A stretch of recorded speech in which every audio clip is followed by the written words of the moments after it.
L'expérience poétique, un podcast par Mathilde Vermeer. Chroniqueuse, romancière et conférencière, j'ai une passion infinie pour la poésie contemporaine.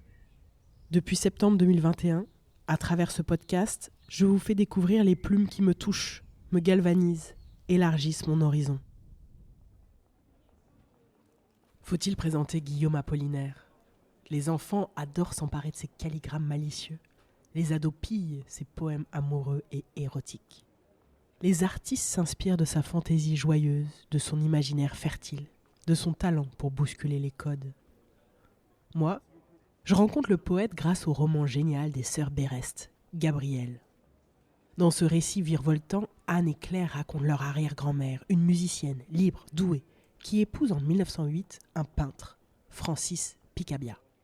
Dans le Paris de la Belle Époque démarre dans ce couple un dialogue artistique intense qui va rejaillir sur tout leur entourage, et notamment sur Marcel Duchamp et Guillaume Apollinaire qui font partie de leurs amis les plus proches. Dans ce livre, Apollinaire est dépeint comme rieur, intelligent, audacieux, passionné, un homme extrêmement vivant, réjouissant, avec qui les soirées devaient être follement amusantes. Apollinaire, qui a eu une courte existence tissée d'aventures rocambolesques, est parti en 1918 de la grippe espagnole. Il laisse une œuvre riche, colorée, qui a traversé les années pour nous parvenir avec une fraîcheur intacte. Une œuvre que je m'amuse à voir bondir dans ma vie, pour une occasion ou une autre. Il y a peu ainsi, j'étais à Paris. Je marchais sur les quais de Seine et dans ma tête, soudain, j'ai entendu comme une rengaine chérie ces quelques vers. Sous le pont Mirabeau coule la Seine. Et nos amours, faut-il qu'ils m'en souviennent ? La joie venait toujours après la peine. Vienne la nuit, sonne l'heure, les jours s'en vont, je demeure. Les mains dans les mains, restons face à face, tandis que sous le pont de nos bras passent des éternels regards, l'onde s'y lasse. Vienne la nuit, sonne l'heure, les jours s'en vont, je demeure. L'amour s'en va, comme cette eau courante. L'amour s'en va comme la vie est lente, et comme l'espérance est violente. Vienne la nuit, sonne l'heure, les jours s'en vont, je demeure. Passent les jours et passent les semaines, ni le temps passé ni les amours reviennent. Sous le pont Mirabeau coule la Seine. Vienne la nuit, sonne l'heure, les jours s'en vont, je demeure. Ce poème, Le pont Mirabeau, on peut le lire dans le recueil Alcool, publié pour la première fois chez Gallimard en 1920. Quelques jours après mon détour parisien, j'ouvre le recueil de Rimes Batal publié au Castor Astral en 2022. Un recueil qui a pour titre « Mine de rien ». Cette poétesse née en 1987 au Maroc me percute immédiatement par la force de son propos. Écoutez. Je marchais au bord de la Seine, je me baladais même. Il paraît que c'est cela, se balader, quand on a les mains dans les poches, quand on n'a ni chemin, ni but, ni attente. Seine chérie, nous avons tellement de choses à nous dire. Des corps s'entassent sur tes rives et dorent sous ton soleil gris endimanché. C'est cela, oui, être endimanché. Doré au soleil, pâle, presque nu, un jour de semaine. Je les envie. Je ne peux ôter mon t-shirt, moi, de peur que l'on ne sache mon désarroi. Il était 19h, et nous nous embrassâmes dans le local à vélo.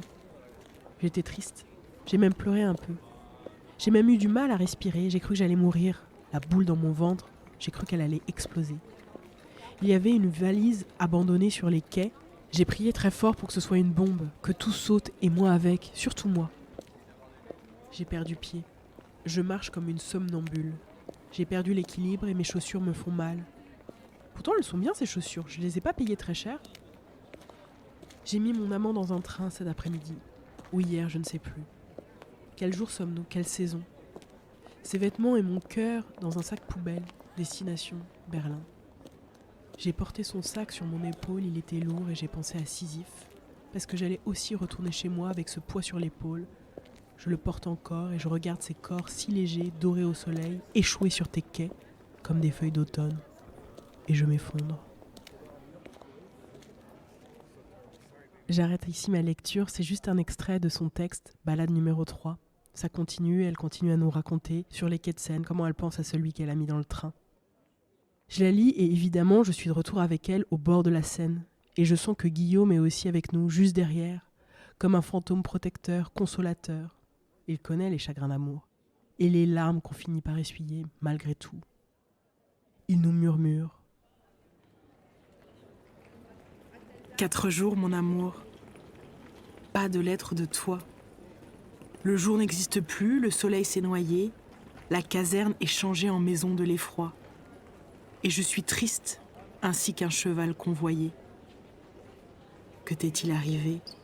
Souffres-tu, ma chérie ? Pleures-tu ?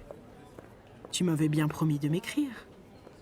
Lance ta lettre, au but de ton artillerie, qui doit me redonner la vie et le sourire. 8 fois déjà, le vague maître a répondu « Pas de lettre pour vous ». Et j'ai presque pleuré. Et je cherche au quartier ce joli chien perdu que nous vîmes ensemble. Oh, mon cœur adoré. En souvenir de toi, longtemps je le caresse. Je crois qu'il se souvient du jour où nous le vîmes, car il me lèche et me regarde avec tendresse. Et c'est le seul ami que je connaisse, à Nîmes. Sans nouvelles de toi, je suis désespérée. Que fais-tu ? Je voudrais une lettre demain. Le jour s'est assombri qu'il devienne doré. Et tristement, Malou, j'étreins ta main. Ce texte, on le retrouve dans un recueil, Les Poèmes à Lou, rassemblés et publiés par Gallimard en 1969, bien après leur écriture, bien évidemment.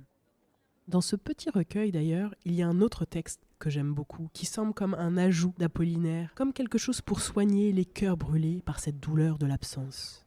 Écoutez. Lorsque 2 nobles cœurs se sont vraiment aimés, leur amour est plus fort que la mort elle-même. Cueillons les souvenirs que nous avons semés, et l'absence après tout n'est rien lorsque l'on s'aime. Mais Rimbatal, en entendant ce texte, s'agace. Quoi ? Pleurer toujours, vivoter dans le culte de la personne absente ? C'est mal la connaître, elle qui manie l'art des pirouettes. Écoutez ce court texte qui a pour titre « Les manières ».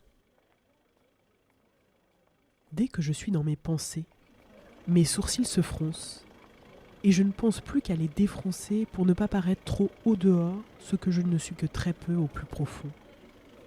Je tiens à mon image de légère. Je tiens à ne pas rebondir sur un abîme de trop. Je suis une fille, jusqu'à nouvel ordre.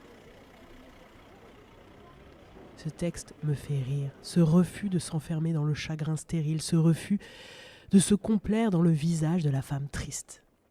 Et dans la foulée, avec ces quelques lignes, détricoter cet enfermement supplémentaire dans l'identité de fille. Texte qui a pour titre « Une fille facile ».